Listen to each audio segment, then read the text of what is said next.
ആയിട്ടുള്ള ഒരു ദിവസങ്ങളായിരുന്നു നിങ്ങൾ എണ്ണി എണ്ണി കഴിഞ്ഞിട്ടുണ്ടായിരുന്ന ഒരു ദിവസങ്ങൾ എന്ന് പറയുമ്പോൾ അതീവ ദുഃഖം അല്ലെങ്കിൽ ഭയങ്കര മെന്റൽ പ്രഷർ ഇത്രയൊക്കെ നിങ്ങൾ അനുഭവിച്ചിട്ടുണ്ട്. പക്ഷേ ഇപ്പം നിങ്ങൾക്കൊരു ആശ്വാസം ഉണ്ടായിരിക്കാം. പല കാര്യങ്ങളിൽ നിന്നും പല കാര്യങ്ങൾ ഇപ്പോൾ ഒഴിഞ്ഞു നിൽക്കുന്നുണ്ടെങ്കിൽ പോലും അതിനെപ്പറ്റി നിങ്ങൾ ഓർത്ത് സങ്കടപ്പെടുന്നില്ല. നിങ്ങൾ ഇപ്പോഴും ഒരു എന്താ പറയുക, ആ ഒരു മാജിക്കിൽ വിശ്വസിക്കുന്നുണ്ട്. നിങ്ങൾക്ക് ഒരുപാട് നിങ്ങളുടെ ആ ഒരു തുറന്ന കണ്ണുകൊണ്ട് ആ ഒരു നിങ്ങൾ പ്രപഞ്ചത്തിൽ നിങ്ങൾ വിശ്വസിക്കുന്നു, അല്ലെങ്കിൽ പ്രപഞ്ച ശക്തിയിൽ ചുറ്റിനും നടക്കുന്ന എന്താണ്.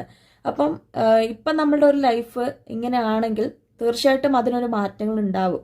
ഞാൻ ഇങ്ങനെ തന്നെ ആയിരിക്കത്തില്ല എന്നുള്ള ഒരു ബിലീവാണ്, അല്ലെങ്കിൽ ആ ഒരു വിശ്വാസമാണ് ഈ പറയുന്ന നിങ്ങളുടെ ലൈഫിൽ ഇത്രത്തോളം സക്സസ് ഉണ്ടാവാൻ കാരണം.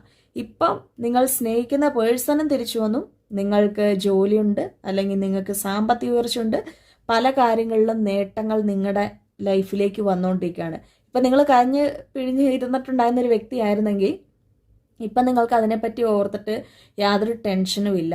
നിങ്ങൾക്ക് സ്നേഹമുണ്ട്, അല്ലെങ്കിൽ ആ പേഴ്സണിന് വേണ്ടി ഇപ്പോഴും വെയിറ്റ് ചെയ്യുന്നുണ്ട്. പക്ഷേ നിങ്ങൾക്കത് വന്നാൽ വന്നു, വന്നില്ലേ വന്നില്ല, അത്ര മാത്രമേ ഉള്ളൂ. നിങ്ങൾ അതിനെപ്പറ്റി ഒരു ബോധേഡായിട്ടുള്ള ഒരു വ്യക്തിയല്ല. ഭയങ്കര എന്താ പറയുക, നിങ്ങൾ നിങ്ങളുടെ കാര്യം നോക്കിയിട്ടാണ് ഇപ്പം നിൽക്കുന്നത്. നിങ്ങൾക്ക് അത് മതി, അല്ലെങ്കിൽ ജീവിതം എങ്ങനെയാണ് പോകുന്നത് അതിനനുസരിച്ച് മുന്നോട്ട് പോകാം എന്നുള്ളൊരു തീരുമാനമാണ് ഈ സമയത്ത് എടുത്തിരിക്കുന്നത്. അപ്പം അവരുടെ കറണ്ട് സിറ്റുവേഷൻ എന്ന് പറയുമ്പോൾ ഇപ്പം അവർ ഒരു താഴ്ചയിൽ നിൽക്കുന്നു, നിങ്ങൾ ഇപ്പോൾ ഒരു ഉയർച്ചയിൽ നിൽക്കുന്നു. നിങ്ങളുടെ ഉയർച്ചകൾ കണ്ട് ആ പേഴ്സണ് സങ്കടം വരുന്നുണ്ട്. നിങ്ങൾ ഇത്ര എത്തിയില്ലോ എന്ന് ഓർത്തിട്ടല്ല, അവർ കുശുമ്പോ അങ്ങനെയുള്ളൊരു കാര്യങ്ങളോ അല്ല. പകരം അവരുടെ കൂടെ നിങ്ങൾ നിർത്തുമായിരുന്നെങ്കിൽ അവർക്ക് ആ ഒരു സക്സസ് ഉണ്ടായേനെ എന്നുള്ളൊരു കാര്യം. ചിലപ്പോൾ ഇതൊരു പ്രൊപ്പോസലായിട്ട് വന്നൊരു വ്യക്തിയാവാം. മനഃപൂർവ്വം അവർ തന്നെ റിജക്റ്റ് ചെയ്ത് വിട്ടിട്ടുണ്ടായിരിക്കാം. ഒരു കല്യാണമൊക്കെ ആയിട്ട് വന്നിട്ട് അവർ തന്നെ റിജക്റ്റ് ചെയ്ത് വിട്ടതായിരിക്കും. അല്ലെങ്കിൽ നിങ്ങൾ ഹസ്ബൻഡ് ആൻഡ് വൈഫ് ആയിരുന്നു കാണും, അല്ലെങ്കിൽ ലവർ ആയിരുന്നു കാണും.